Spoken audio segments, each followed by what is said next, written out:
Recording! What's up? And welcome to Life Adventure Family! Ayaw. So, anong gagawin natin? Ano kami? What's in our bag video. What's in our backpacks? Yes. Itong aming 16-day trip. 16 days. 16 days. Here in Haba. Morocco and Turkey. Yes. Habang may maliit ditong makulit. Yeah.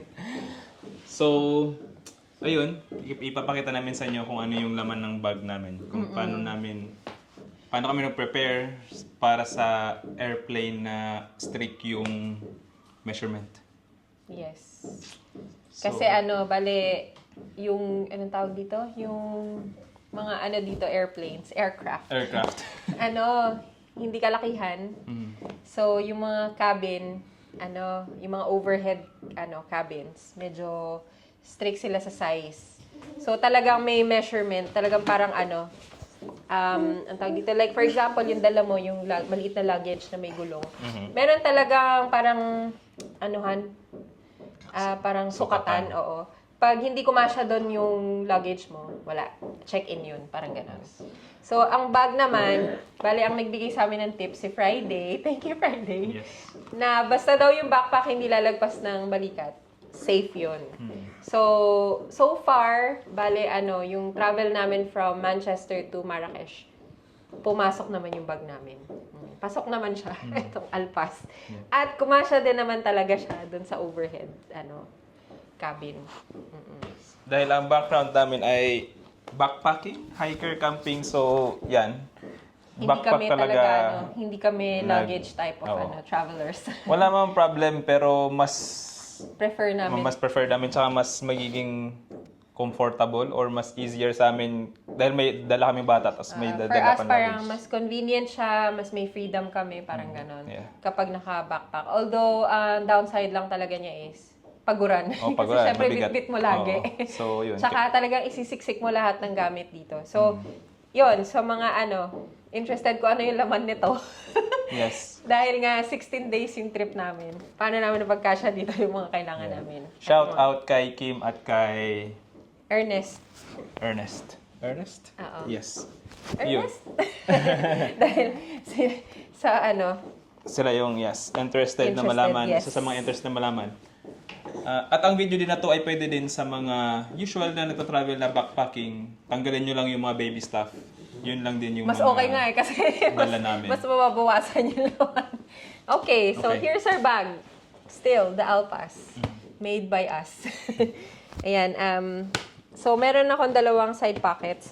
Yung isa, ang laman niya, ito, suot ko ito. Kasi ang suot ko talaga is, yung hiking shoes ko. Pero since hindi ko siya gagamitin muna ngayon, siya yung ilalagay ko dito sa side. So, ayan. Laman yan, footwear. Ang laman din ng kabila ay, again, footwear. Bale, may dala akong suot ko na rubber shoes. Suot ko ito. Then, may dala pa ako na mas magaan. Para lang sa accommodation and para in case na magbe-beach kami sa Turkey. Miguel!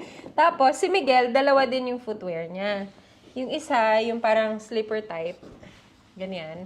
Na sinasabit lang namin yan sa gilid using a carabiner. Nasaan yung carabiner mo?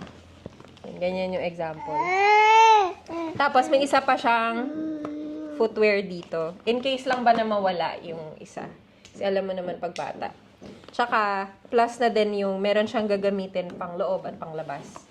Kasi lalo na nung naglakad-lakad kami sa Chefchaouen, maraming mga stray dogs, so maraming mga kalat-kalat na mga dumi ng aso and pusa. So yun, tapak-tapak lang si Miguel. So sa loob ng room namin, gamit niya itong malinis. Kasi inaakit din niya sa kama minsan. Yan, hindi maiwasan. Tapos ito, yung front, mesh siya na type. Maluwag siya, tas may mga ganyan lang, may mga, tawag dito, rubber strings. Ang laman lang niya is itong, duffel bag na, na travel type, compact, parang ganun. Na just in case lang kailanganin namin ng extra bag. Tapos, dito ko lang nilalagay lahat ng madumi ni Miles. Kasi kunyari, huhubarin niya, kunyari, nadumihan niya yung damit niya, or nadumihan niya yung muslin. Ayan, nandyan lang lahat ng madudumi. Diyan ko siya nilalagay kasi somehow medyo nakakahinga din kasi nga mesh yung type nung fabric. Tapos may mga wipes lang dyan na extra. Tapos ito. Marami pang kasya dito dahil sobrang nito, stretchy. Then, ito yung aking down jacket. Dahil umalis kami sa England ng winter. So, down jacket. Nakatulong siya kasi malamig pala sa Chef Shawen. So, hindi porket Morocco pa rin yung Chef Shawen. Pero dahil nasa north side siya at bundukin na area siya. Malamig. So, nag-aano din, no? Nagte-2 degrees. Ganun. So, nakatulong din to doon. Now, let's open the bag. Ano siya? Roll top type. Para na-extend. Pwedeng maliit, pwedeng mataas. So, first ay meron si Miguel na bag ng toys.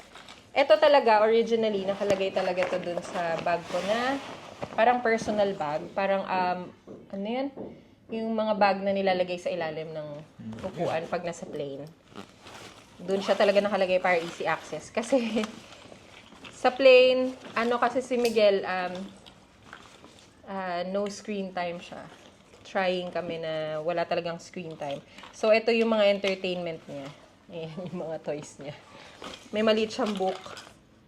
Meron siyang spinner. Mga ganyan. Yan. Then, another, kay Miguel na naman. Ito ay isang bag na puro diaper and wipes. So, ganyan siya. Nasa ibabaw siya para pag biglang kailangan, isang hila lang. Pasok sa toilet, palit ng diaper si Miguel. Nandyan na lahat ng kailangan namin in terms of diaper changing. So, another bag is, milk naman niya. So, nandyan lang ulit sa ibabaw para pag biglang kailangan niya ng milk. Ito na lahat ng kailangan namin. Bale, may bote na dyan na may water na dahil kapag may kasama kang bata, tas papasok ka sa security ng airport, pumapayag sila na may laman na tubig, basta pang baby. Tas andyan yung mga milk niya. So, yung milk niya, instead of bringing yung dispenser na bulky, ang ginagawa namin, bumibili lang kami ng parang mga Ziploc type na powder storage bag. Tapos, ite-tear mo lang yan dyan. Tapos, bubuhos mo na dun sa Tapos, sa bote. Ang maganda lang sa kanya, apart from manipis lang siya, magaan, after mo siyang gamitin, pwede na siyang itapon. Pwede na siyang i-dispose. Next ay, ano ba to? Gamit pa rin ni Miguel. Mga niya, stuff, damit. Ito, wag na to. Pasalubong yan. Baka makita. So, ito lang yung, lalagyan ng mga, hindi naman makeup, pero parang gano'n na rin, yeah. Meron lang ako mga, anong tawag dito? Sachet na type ng mga, sunscreen. Sachet siya para pwede lang din itapon pag ubos na. Powder, concealer, tsaka pangkilay. Yun lang naman yung kailangan kong gamitin. Tsaka wala din naman akong time kung magme-makeup, no? Dahil kay Masibu. Ito, more milk na nakalagay na doon sa sa parang Ziploc na storage bags. Ito, nagbaon lang din ako ng more storage bags pagka naubusan na. Then, ito, yung ni Miguel. Ano siya? Ang tawag dito? Bottle cleaning, kit. So, ganyan siya. May kasama na siyang, yung, anong tawag dito? Yung dishwashing, parang ganun. Yung pang-wash ng, ng bottles niya.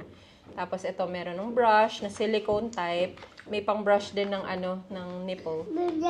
Tapos, may patuyuan na rin siya at the same time. Sibu, this is yours. Ganyan. So, pwede mo na dyan ihang yung mga bottles. Ayun na. Bale, travel, siya. Baby bottle cleaning kit. Ito, pasalubong, wag na yun. Also, meron pa kaming dinala na, parang life-saving, item. So, anong tawag dito? Life vac. Na parang, siya, choking, anti-choking kit. Wala lang. Takot lang kami kasi Miguel mahilig siya sa apple. Tapos, minsan grabe siyang kumagat, ang laki, tapos konting kagat, nilulunok na niya. So, natatakot lang kami na, alam mo, ma-choke siya. Sobrang, Just in ano, case, although high risk. sa lahat naman ng nabasa namin, kailangan gawin mo muna yung like the usual, Abdominal, ano. oo, yung mga, ano yan, Heimlich maneuver, ganyan-ganyan. Pag hindi daw talaga nag-work yun, then that's a time na magagamit ito. So wala, dinala lang namin para lang peace of mind din. Na alam mo na kapag may emergency na ganun, at least meron kang, pag nag-panic ka, at least may something ka na pwedeng gamitin. Then, Miguel again. Miguel's gamit. Everything is Miguel's gamit. 80%. Yeah. So, ito, nandito yung mga gamot niya. So, ito yung nasal spray niya. Ito paracetamol pag naginilagnat siya, if ever.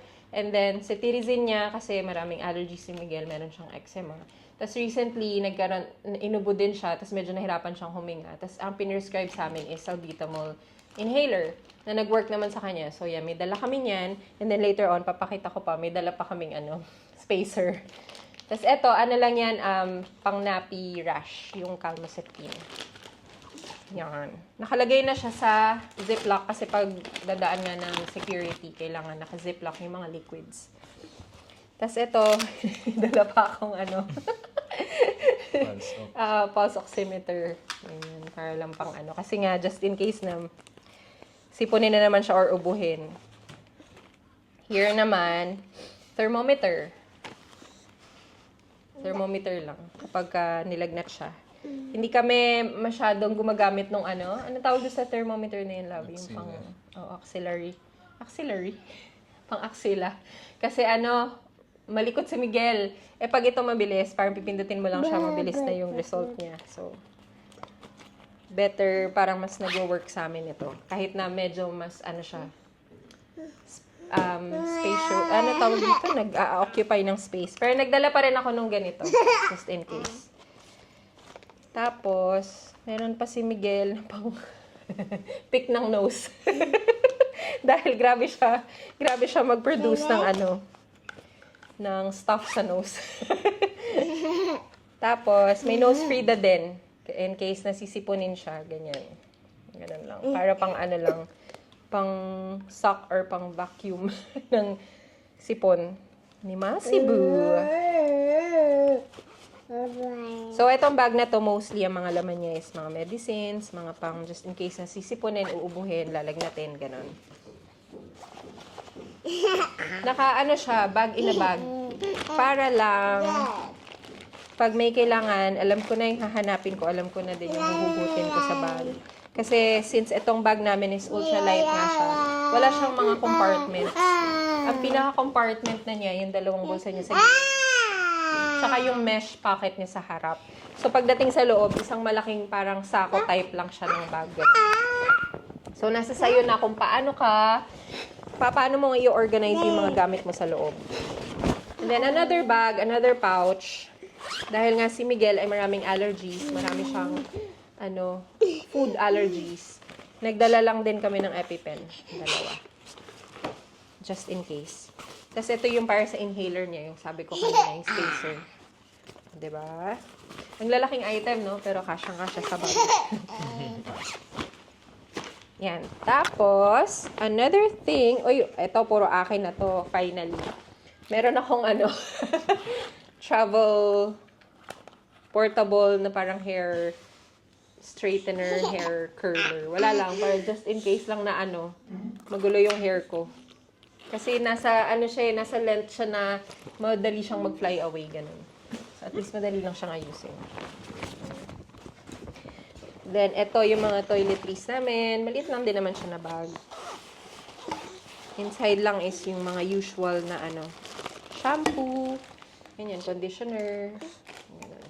Tapos yung ni Miguel, lotion niya, tsaka hypochlorous acid. Toiletries in here.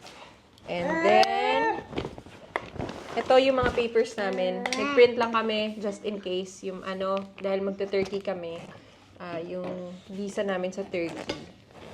Tapos, yung e-visa din namin pabalik ng UK. And last last but not the least, papakita ko lang na ito na talaga yung pinaka nasa ilalim ng bag ko. After this, empty na yung bag ko. No more. Ito na yung mga gamit ko, yung mga damit ko. Ayan na sila. So, ano na to? Kuha ko May jacket na dito. May dalawang pants. Uy, tas may mga blouse na din. Masibo, come here. Come here, baby. Ay. Baby. Ito.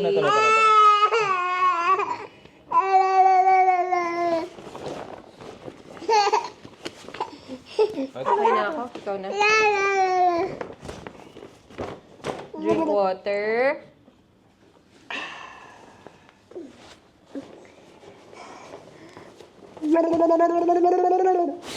Nalaglag siya, ano, live.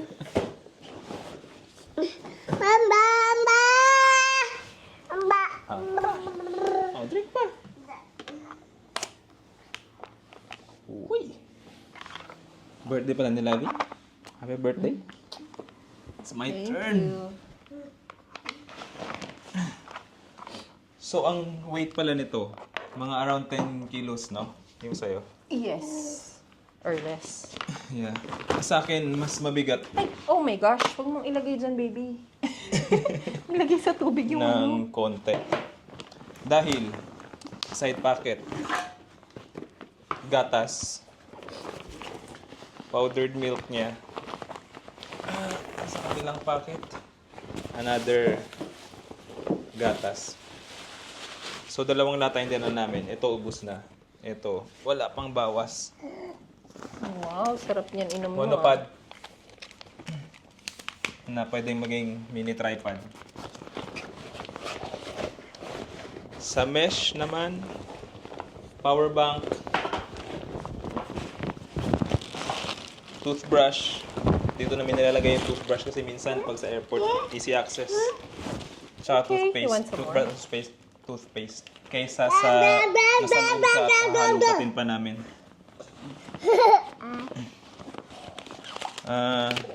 Nagre-ready lang kami ng ano niya, dehydrated food. Nandito lang din sa mesh packet para easy access para pagkakain siya. At dahil meron siya nito madami sa loob nitong bag. Mini sling bag pag hindi ko to dadalhin yung malaking bag. Meron din kaming dalang harness niya. Harness na pambata. Sinusot niya dito para hawak namin siya kapag naglalaro sa maraming tao kasi natakot kami baka bigla na lang karating. What happened? What happened? Close?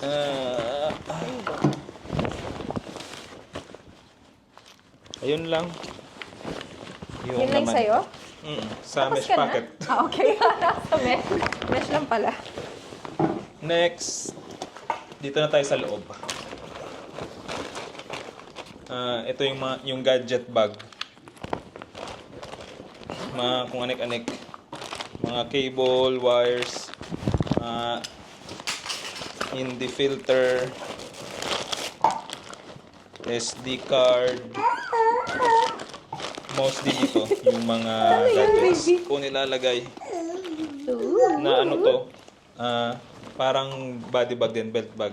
In case na masita, ang technique na gagawin ko ay ilalagay ko siya dito para hindi na masyadong mabigat yung bag.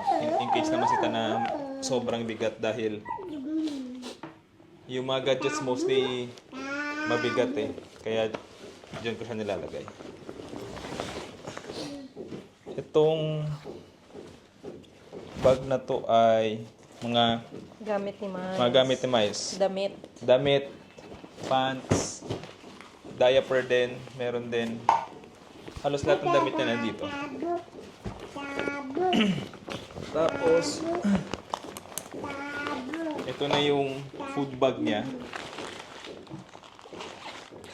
So, nasa pouch siya. Meron siya Na-close ulit? good for 18 days na ganito. Meron kaming 3 days na extra na dehydrated food. Para in case na ma-stuck kami or something, meron kaming meron kami hindi siya magugutom in short. Meron pa rin siyang food. Kasi Meron hindi kami pa rin siya basta-basta makakabili ng food for him eh. Yes. So, ang total nito ay So, kung 15 days times 3, 45 tapos plus 15. 60. 60 pieces na ganito. Ayan.